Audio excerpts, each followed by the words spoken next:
एक छोटी सी बात जो हम सभी के ध्यान में आज आ जाना चाहिए, और वह छोटी सी और अत्यंत महत्वपूर्ण बात यह है कि बंधुओं, भारत एक युद्ध में है।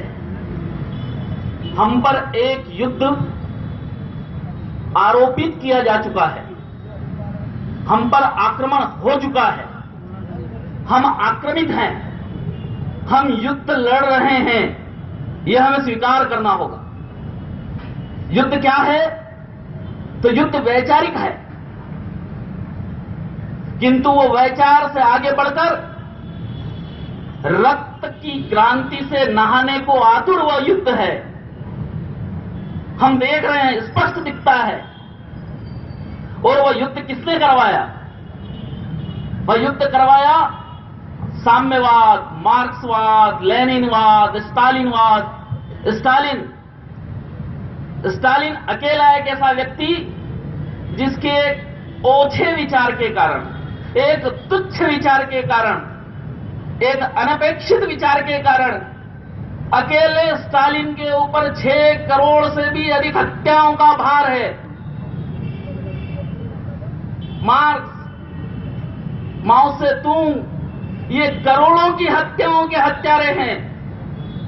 इनके विचार के कारण करोड़ों माताएं, करोड़ों बहनें, हमारे बंधु, कोई बाल तो कोई आबाल वृद्ध, सब इनके इस विचार के कारण मारे गए हैं। इन दुष्टों ने, इन पापियों ने, इन अत्याचारियों ने, इन व्याभिचारियों ने गर्भस्थ शिशु तक को नहीं छोड़ा। ऐसे ही अत्याचारी हम पर एक युद्ध थोपा है इन्होंने, वैचारिक युद्ध। केवल छोटी सी ने तो बात कही, और क्या कही? राजनीति, राजसत्ता बंदूक की गोली से निकलती। इन्होंने एक बात कही कि राजनीति की सत्ता बंदूक की गोली से निकलती है, और दूसरी बात कही इनने कि जो राजनीति है वह रक्तपात रहित युद्ध है। जो राजनीति है वह रक्तपात रहित युद्ध है, और जो युद्ध होते हैं वह रक्तयुक्त राजनीति है। ये 2 बातें इनने दुनिया में कही, और इस कारण हम पर यह युद्ध थोपा जा चुका है। हमें यह युद्ध लड़ना है। इस विचार ने हमारे देश के बौद्धिक प्रतिष्ठानों पर अवैध कब्जा जमा के रखा है। इंदिरा की शरण से, इंदिरा के प्रश्रय के कारण आज तक वह अवैध कब्जा है। हमारे बौद्धिक प्रतिष्ठान, हमारी डिग्रियां देने वाले संस्थान, जो स्नातक और स्नातकोत्तर की, परास्नातकोत्तर की ऐसी उपलब्धियां, ऐसी डिग्रियां, ऐसी पत्रादि, ऐसी उपाधि देने वाले संस्थान इनके अवैध कब्जे में है। इनके वैचारिक वंशज, पूर्व में नाम आया, इनके वैचारिक वंशज। कौन है इनका वैचारिक वंशज? कन्हैया इनका अंतिम वैचारिक वंशज है। यह विचार अपने जन्मदाता देशों में अब ऑक्सीजन पर है। यह विचार अपने जहां जन्म हुआ, इस विचार का जहां उत्पत्ति हुई, जर्मनी, रूस, चीन, नकारा जा चुका है। यह चीन में वेंटिलेटर पर रखा हुआ विचार है, किंतु अभी भी यहां, हमारे यहां कुछ पाखंडी, ढोंगी अभी भी रूस में बारिश होती है तो छाता कहां तानते हैं? भारत में। ये छद्म रूप धर धर के आते हैं, ये पाखंडी रूप बदल बदल कर हमारे सामने आते हैं, और ये रतलाम तक आने की हिम्मत करते हैं।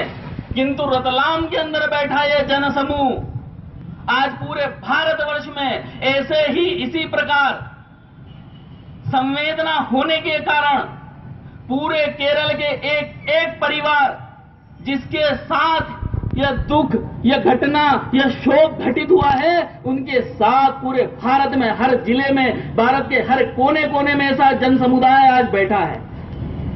यह अभी केवल यहां आया है।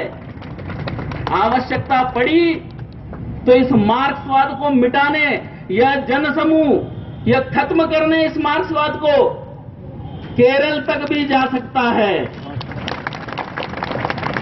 इनका लोकतंत्र में, इनका संविधान में कोई भरोसा नहीं, कोई विश्वास नहीं।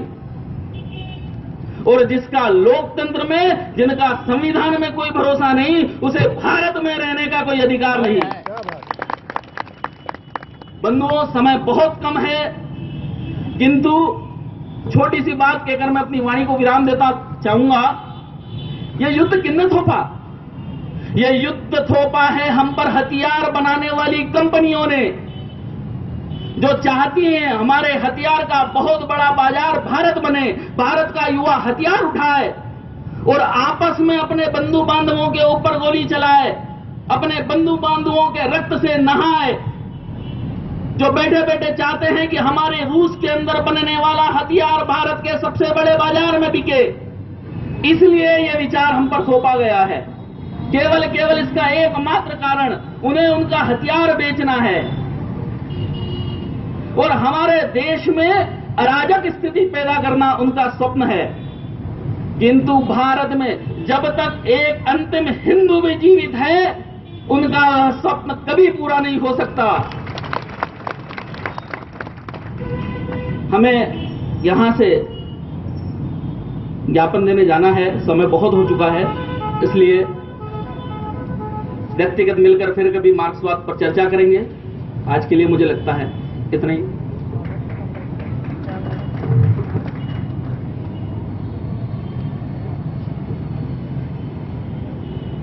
हमारे देश का संविधान लिखने वाले पूज्य बाबा साहेब ने भी अपने जीवित रहते इस विचार के प्रति घृणा व्यक्त की थी। ये हम सबकी जानकारी में होना चाहिए।